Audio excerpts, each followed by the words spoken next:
Terus pondok sendiri setelah yang Maulani itu dilanjutkan siapa? Iya, ini jadi setelah Banjarsari itu Sikar Semongko, Ya. Banjarsari Wetan dengan kiainya yang Tafsir Anom, Banjarsari Kulon dengan kiainya Kanjeng Kyai Maulani, maka tongkat estafet untuk pondok dan masjid ini dipegang oleh anak cucu dari Kanjeng Kyai Maulani. Tercatat dalam buku sejarah Madin, setelah yang Maulani Sedo, kiainya adalah yang Murtolo. Yang Murtolo. Yang Murtolo ini menjadi kiai Banjarsari Kulon. Tercatat juga bahwa yang Murtolo itu punya kakak namanya yang Jayadi pertama. Iya. Nah, yang Jayadi pertama inilah yang memegang kiai pondok. Berarti Sudah, pondoknya dipegang Kiai Jayadi, itu juga putra dari Kiai Maulani. Ya. Terus desanya itu dipegang Kiai Murtolo, itu juga putra dari Kanjeng Kiai Maulani. Jadi tidak seperti hanya pada masanya Kiai Kanjeng Maulani, desa, masjid, pondok itu dipegang satu kepemimpinan. Nah, setelah yang Maulani, desanya dipegang Kiai Ngali Murtolo, terus pondok dan masjidnya dipegang oleh Kiai Jayadi satu. Ya, jadi yang Jayadi itu kiai pondok, terus yang Murtolo adalah kiai perdikan desa Banjarsari Kulon. Nah, itu makomnya sehari-hari juga ada. Kalau yang Jayadi pertama di Mawasari, yang Murtolo di makom sehari-hari.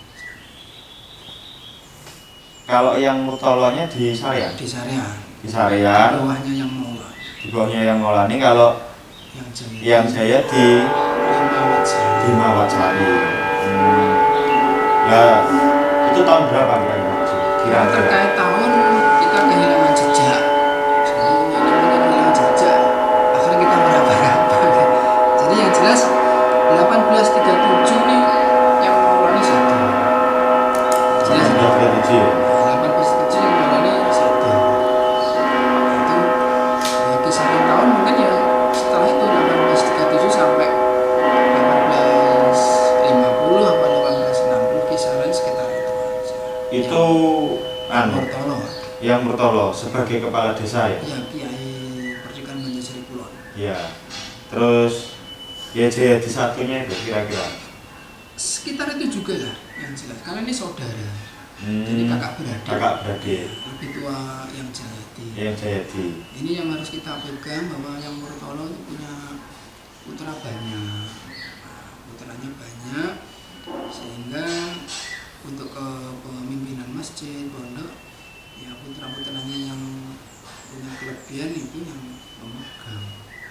Memegang putra-putranya itu, dan masih utuh. Jadi santri masih banyak di sini. Pada waktunya Kiai Jayadi satu. Iya. Masih banyak. Ya, yang Murtolo, yang Jayadi satu masih banyak di sini. Belum ada penurunan. Belum ada penurunan secara drastis. Masih bertahan. Masih bertahan. Ya, dan baru setelah yang Murtolo wafat, yang Jayadi juga, maka kiai dilanjutkan oleh yang Jayadi kedua, Banjarsari Kulon. Sama, ini masih megang masjid dan pondok. Masih pondok, masjid. Itu Kiai Jayadi dua ya? Iya, Banjarsari Kulon. Terus Untuk Banjarsari Wetan, setelah yang Tafsir Anom pertama itu dilanjutkan putranya yang Tafsir Anom kedua. Yang Tafsir Anom kedua itu wafatnya sekitar 1890. 1890. Yang Tafsir Anom kedua wafat sekitar tahun 1890. Untuk Banjarsari Kulon selaku kiai masjid, kiai pondok, yang Jayadi kedua itu kan anak menantu, yang Jayadi pertama. Itu sampai kemungkinan sampai 1905 kemungkinan. 1905 itu ya Jayadi 2 Sedo. Ya sekitar itu. Sekitar 1905 19 10 sekitar itulah. Berarti 5 tahun Apanya? mau memimpin. Enggak, kan kita tadi kesulitan angka yang Kisaran. yang Murtolo ini tahun berapa kita kehilangan jejak. Iya. Kita pakai perkiraan mungkinnya yang Murtolo ini 1880 atau 1870 kita enggak tahu. Sekitar itu. Setelah itu kiainya yang Jayati kedua Muhammad Sari. Kepala desanya yang Jayati kedua menggantikan Kiai Murtolo. Terus Kiai Jayati 1. Ya otomatis sampai itu waktu itu juga. Terus yang melanjutkan pondoknya Sama. Jadi zaman era yang Jayati kedua itu Kiai desa, Kiai masjid juga pondok. Berarti ngeropel ya gitu. Iya, double. Berarti masjid, pondok, desa. Itu pada waktunya Kiai Jayati 2. Itu Kiai Jayati kan kalau secara silsilah atau genealoginya kan bukan dari terah yang Maulani, anak mantu kan? Iya, menantu. Iya, Berarti yang asli putra dari yang Maulani kan sing garwane istrinya. Iya, cucunya. Cucu. Terus kita harus menyadari dan memaklumi era kepemimpinan kiai yang bin Umar, yang Ali Imran, yang Maulana, terus yang Tafsir Anom, yang Murtolo, terus yang Tafsir Anom kedua, yang Jayati kedua, itu pasti mengalami fluktuasi. Baik perkembangan desa maupun perkembangan pondok, terutama pondok. Jadi kita lebih cenderung membahas ke pondok. Ada masa keemasan, ada masa perintis, pionir, ada masa kemunduran. Nah, ini pasti dialami oleh pondok-pondok yang ada di Indonesia. Era yang Jayati kedua inilah pondok ini mengalami penurunan secara pelan, pasti drastis menurun. Faktor-faktor yang menyebabkan itu banyak versi. Versi yang kita terima dari cerita atau dongeng yang kita turun temurun. Padahal jaraknya kalau yang Jayati kedua kan sudah era tahun 1905, 1910 sekitar itu kan. Meninggal sekitar itu abadnya. Jadi pondok ini mengalami penurunan dari sisi kualitas dan dari sisi kuantitas. Jumlah dan mutu ini mengalami penurunan. Sebab ini kita pakai analisa dari cucu-cucu, menganalisa sebabnya. Satu, manajemen pengelolaan pondok yang kurang bagus. Artinya ada kemungkinan era yang Jayati kedua kurang perhatian terhadap santri pondok. Santri pondok kurang perhatian. Yang Jayati kedua lebih cenderung ke pemerintahan, pemekaran wilayah dan sebagainya. Namun untuk santri kurang perhatiannya. Itu satu. Yang kedua, ada wabah. Entah itu wabah kolera. Kita ingat dalam sejarah Indonesia kan ada wabah kolera besar-besaran sekitar tahun 1905, 1910, 1915. Dan itu tercatat dalam sejarah Banjarsari. Santri pondok itu pagi sakit, sore meninggal, sore sakit, pagi meninggal. Itu tercatat dongeng secara turun-temurun. Dan sebab lain yang tidak mendukung untuk komunitas pendidikan, sehingga mendorong kondisi yang tidak nyaman itu karena wabah yang tidak menentu, kematian yang terus menerus, sehingga mendorong komunitas pondok ini tidak nyaman, sehingga boyong pondok ini diboyong ke halaman masjid sebelah utara. Itu pada masanya Kiai Jayati. Iya, yang Jayati kedua Banjarsari Kulon. Untuk yang Banjar Sriwetan itu era yang Sosrono, putra dari yang Tafsir Anom kedua. Ini tercatat secara mutawatir boyong pondok ke Harman Masjid itu Kiai Banjar Sriwetan yang Sosrono, Kiai Banjar Sriwetan yang Jayadi dua. Iya, kedua Jayadi kedua. Kolera ya tadi ya, ada wabah kolera, kemungkinan atau yang lainnya atau apa tipes apa lepra sebagainya kita yang jelas tercatat dalam sejarah Indonesia itu wabah kolera mengganas sekitar tahun itu. Tercatat dalam sejarah. Kalau mitos-mitos ada semacam tinggi sebesar lepek dan sebagainya. Kalau mitos itu banyak di sini. Jadi banyak mitos-mitos, misalnya seperti hewan-hewan langka, apa itu jenis ular, apa itu jenis belut raksasa. Belut raksasa, kalau orang Jawa menyebut nama oleng. Besar-besar di sini, sebesar pohon kelapa. Kita harus ingat bahwa ini kan Sungai Catur, ini Sungai Purba, jadi sudah era Majapahit, Singosari dan kerajaan sudah ada. Sehingga dari atas puncak Gunung Wilis ada kemungkinan ular-ular besar, hewan-hewan yang lama banjir turun ke bawah, mengendap di sini ada kemungkinan seperti itu. Termasuk hewan-hewan tinggi. Itu hewan-hewan yang memakan darah manusia. Itu katanya itu ya sebesar lepek piring lah. Dan itu kalau terkait belut besar itu secara mutawatir itu ketangkap belutnya. Cerita dongeng bahwa belut itu ketangkap. Belut ini kan memakan santri.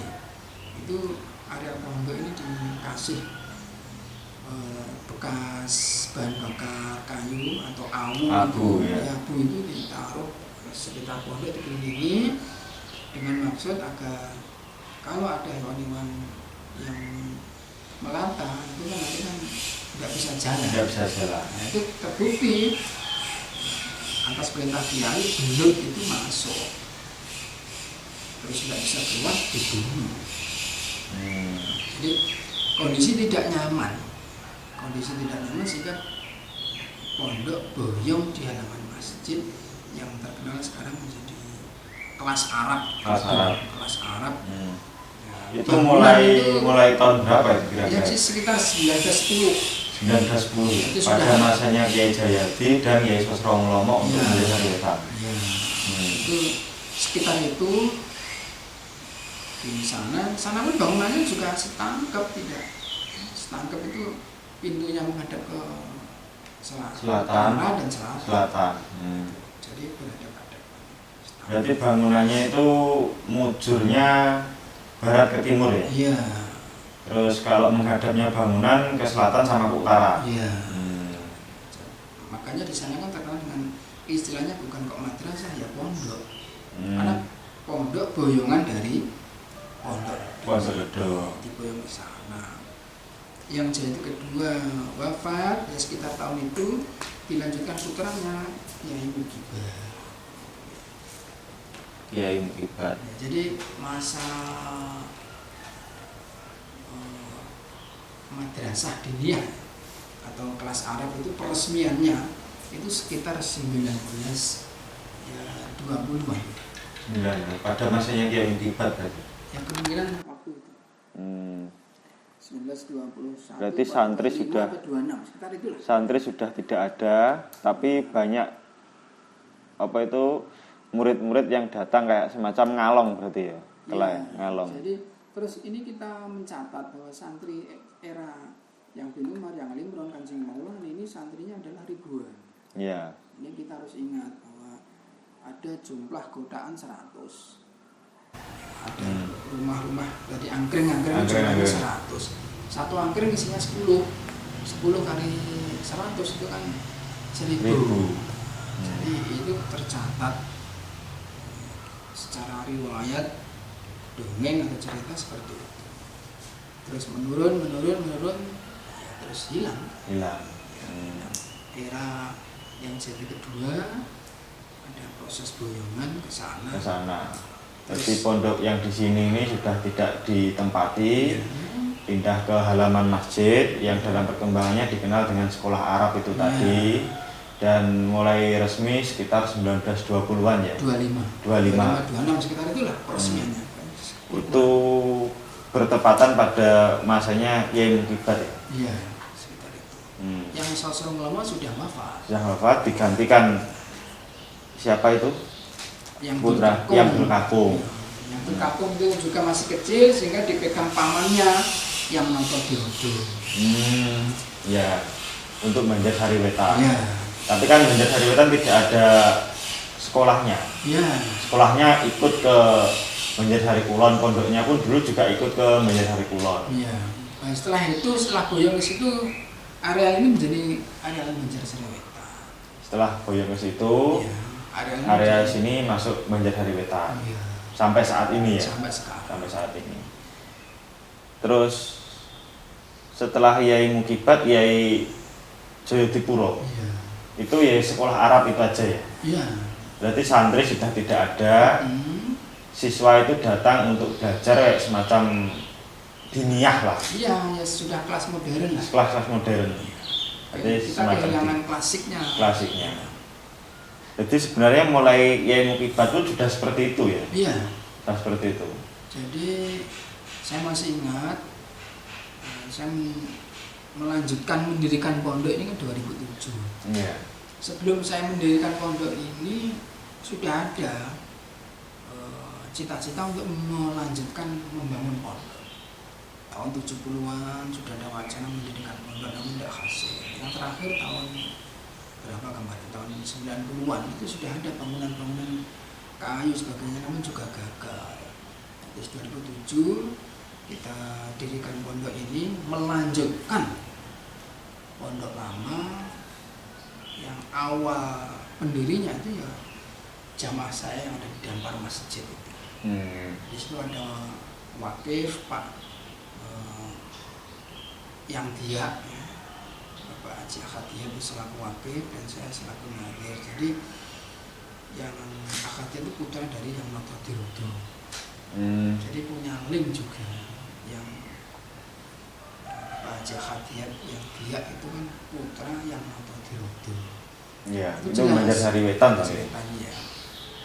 Terus ini kita dirikan pondok dari 2007 sampai sekarang. Sampai sekarang kita sudah bisa membentuk komunitas, ada MI, RA, ada Denia, sudah berkembang. Jadi gini kembali ke Yai Mukibat itu kan awal dari sekolah Arab itu tadi atau diniyah, terus dilanjutkan Yai Jayadipuro. Terus setelah itu kan tahun 63 64 ya, 64 lah kira-kira. Itu desa pendidikan dihapus, diganti desa formal seperti halnya saat ini yang ada ini. Jadi pas masanya Yai Mukibat itu kalau di Banjar Sariwetan itu pada masanya Yai Abdul Hamid. Iya, yang Dulkakung. Yang Dulkakung. Yang Dulkakung. Nah, yang Dulkakung kan masih timur. Ya. Sehingga dipegang oleh pamannya yang Notodirjo. Yang Dulkakung sudah dewasa, yang Kiai serahkan ke yang Dulkakung. Berarti Yai Notodirjo itu posisinya PJ-nya ya, walinya yang Dulkakung.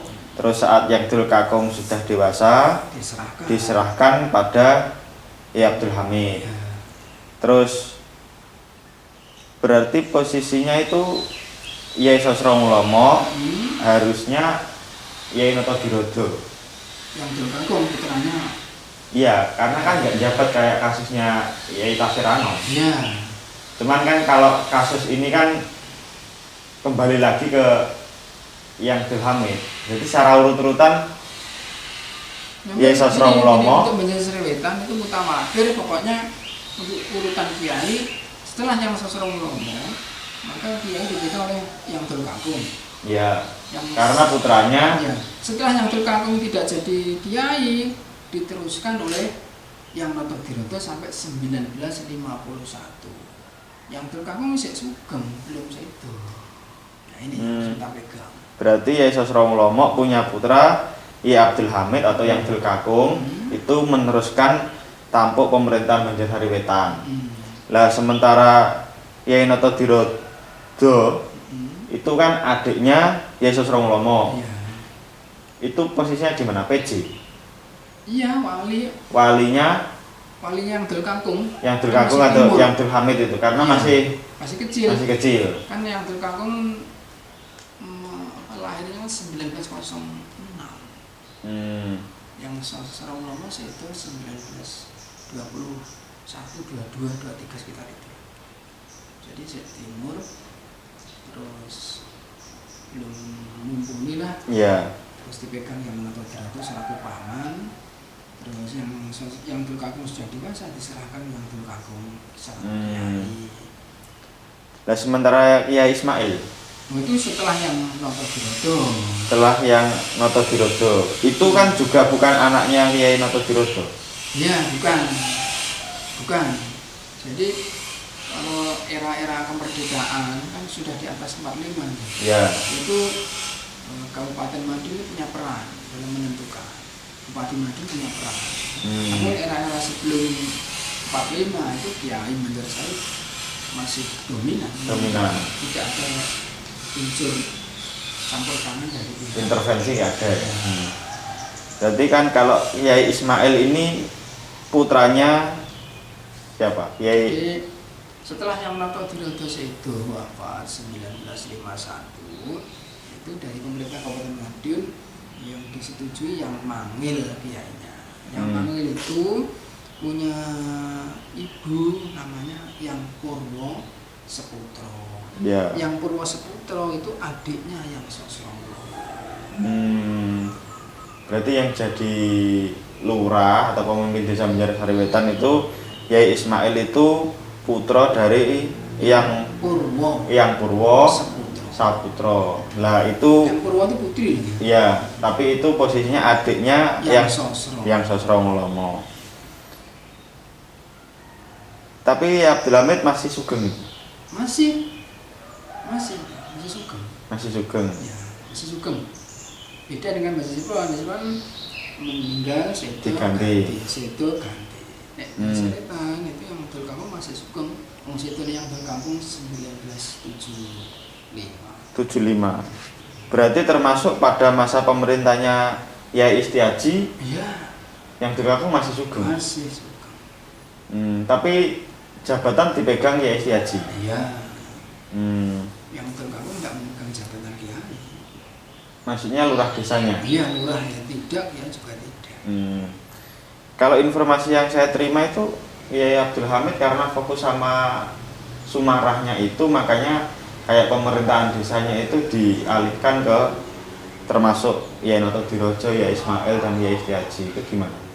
Kalau terkait itu saya kurang tahu karena ini ya namanya sejarah kan banyak versi. Iya. Dan saya dalam mengungkap atau menyampaikan sejarah itu saya kan menyampaikan sejarah yang terbaik. Jadi tidak menyampaikan sejarah yang kurang baik. Ya, kita tidak tahu terkait pergeseran kiai dari yang Dul Kakung ke yang Notodirojo, terus kembali yang Dul Kakung, terus kembali yang Notodirojo, yang Mangil, Pak Istiaji, yang Dul Kakung sik sugeng. Ya itu kemungkinan ada hal-hal lain yang kita tidak tahu, masalah keluarga dan sebagainya. Ranah internal, ranah dalam keluarga. Namun untuk Banjarsari Kulon seperti itu. Jadi setelah yang jadi kedua wafat, dilanjutkan putranya yang Kiai Mugibar wafat 1940, dilanjutkan yang Jayadipuro sampai 1962. Ya. Terus setelah itu 63. Ya, sekitar itu.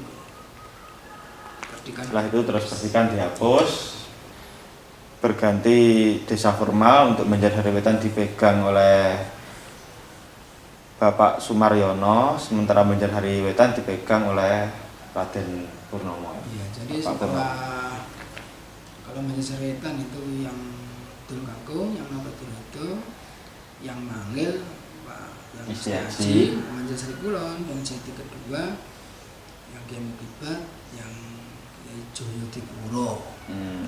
Era yang Kiai Joyodipuro no kiainya sabar sekali.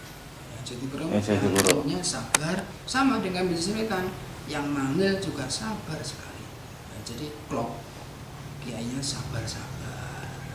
Terus Merdeka dihapus 63, 64 pemilihan kepala desa menjadi Sritan. Yang Purnomo, Banjar Sri Kulon, Raden Sumaryo, Mbah Lurah Mario. Mbah Lurah Mario. Itu wis agak belakangan ini. Nampatan ya. Madrasah Diniyah atau kelas Arab itu sampai sekarang masih ada. Terus ada pendidikan formal. Jadi muncul SDI, Sekolah Dasar ya. Islam.